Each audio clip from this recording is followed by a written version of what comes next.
श्रीमद् Bhagavad Gita 9th chapter Rajavidya Rajaguhya Yogam. Srimad Bhagavad Gita 9th chapter Rajavidya Rajaguhya Yogam continued. Aham kraturahai yagyaha svadahamaham mandrohamahame अहमग्निरहुं हुतम् अहं क्रतुरहै यज्ञः स्वदाहमहमौषधं मन्द्रोऽहमहमेवाज्यं महमग्निरहं हुतम् पिताहमस्य जगतः माता दाता पितामहः वेद्यं पवित्रमोङ्कारः ऋक्सामयजुरेव च पिताहमस्य जगतः माता दाता पितामहः वेद्यं पवित्रमोङ्कारः ऋक्सामयजुरेव च कदिर्भर्ता प्रभुः साक्षी निवासः शरणं सुहृद् प्रभवः प्रलयः सत्स्थानं निदानं बीजमव्ययम् कदिर्भर्ता प्रभुः साक्षी निवासः शरणं सुहृत् प्रभवः प्रलयः स्थानं निदानं बीजमव्ययम् तपाम्यहमहं वर्षं निगृह्णाम्युत्सृजामि च अमृतं चैव मृत्युद्युश्च सदश्चाहमर्जुन तपाम्यहमहं वर्षं निगृह्णाम्युत्सृजामि च अमृतं चैव मृत्युद्युश्च सदश्चाहमर्जुन त्रैविद्या मां सोमपाः भूतपापाः यज्ञैरिष्ट्वा स्वर्गतिं प्रार्थयन्ते ते पुण्यम् आसाद्य सुरेन्द्रलोकम् अश्नन्ति दिव्यान् दिवितेव भोगान् त्रैविद्या मां सोमपाः भूतपापाः यज्ञैरिष्ट्वा स्वर्गतिं प्रार्थयन्ते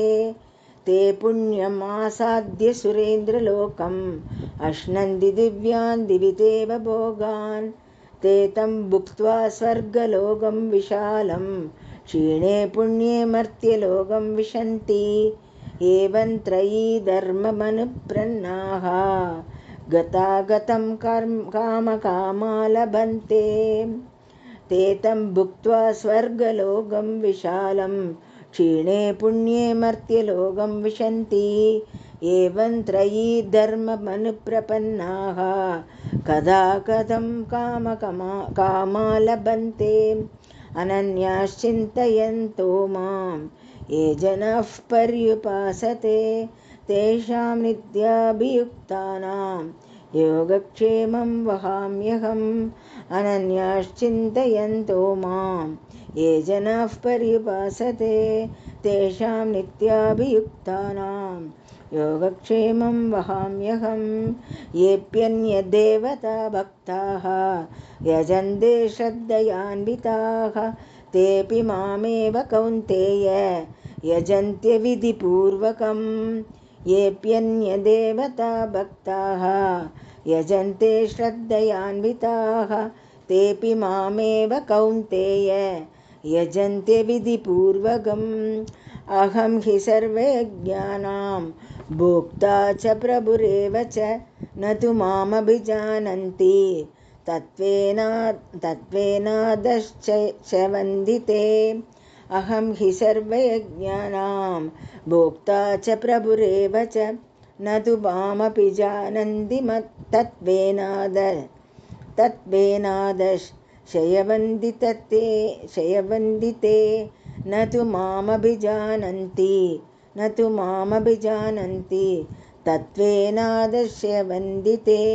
तत्त्वेनादश्य वन्दिते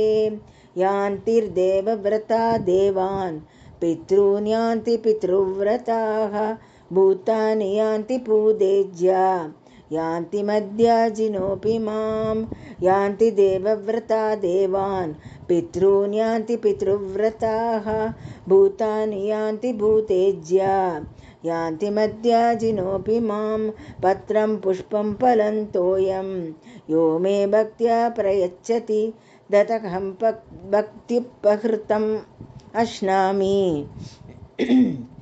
अश्नामि प्रयतात्मनः पत्रं पुष्पं फलं तोयं यो मे भक्त्या प्रयच्छति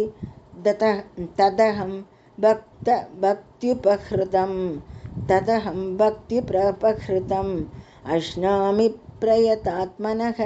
यत्करोषि यदश्नासि यज्जुहोषि तदासि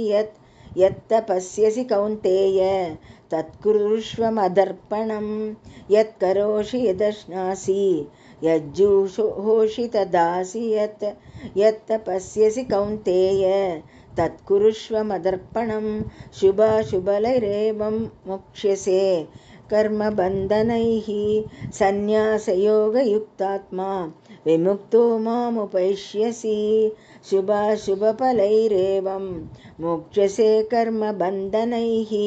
सन्न्यासयोगयुक्तात्मा विमुक्तो मामुपैष्यसि समोहं सर्वभूतेषु न मे द्वेष्योऽसि न प्रियः ये भजन्ति तु मां भक्त्या मयि ते तेषु चाप्यहं समोहं सर्वभूतेषु न मे द्वेष्योऽसि न प्रियः ये भजन्ति तु मां भक्त्या मयि ते तेषु चाप्यहम् अभिचेत् सुदुराचारः भजते सुदुराचारः भजते मामनन्यभक् साधुरेव समन्दव्यः सम्यग्व्यवसितो हि सः अभिचेत् सुदुराचारः भजते मामनन्यभक् साधुरेव समन्दव्यः सम्यग्व्यवसितो हि सः क्षिप्रं भवति धर्मात्मा शश्वच्छान्तिं निगच्छति कौन्तेय प्रतिजानीहि न मे भक्तः प्रणश्यति क्षिप्रं भवति धर्मात्मा शान्तिं निगच्छति कौन्तेयः प्रतिजानीहि न मे भक्तः प्रणश्यति मां हि पार्थव्यपाश्रित्य योऽपि स्युः क्षत्रियो वैश्यास्तथा शूद्राः तेऽपि यान्ति पराङ्गतिं मां हि पार्थव्यपाश्रित्य येऽपि स्युः पापयोनयः स्त्रियो वैश्यास्तथा शूद्राः तेऽपि यान्ति पराङ्गतिं किं पुनर्ब्रह्मणाः पुण्याः भक्ता राजर्षयस्तथा अनित्यमसुखं लोकम् इमं प्राप्य भजस्व मां किं पुनर्ब्रह्मणाः पुण्याः भक्ता राजर्षयस्तथा अनित्यमसुखं लोकम् इमं प्राप्य भजस्व मां मन्मना मम मद्भक्तः मत्याजी मां नमस्कुरु मामे वैश्यसि युक्त्वैवम् आत्मानं मत्परायणः मन्मना भव मद्भक्तः मद्याजी मां नमस्कुरु मामे वैश्यसि युक्तैवम् आत्मानं मत्परायणः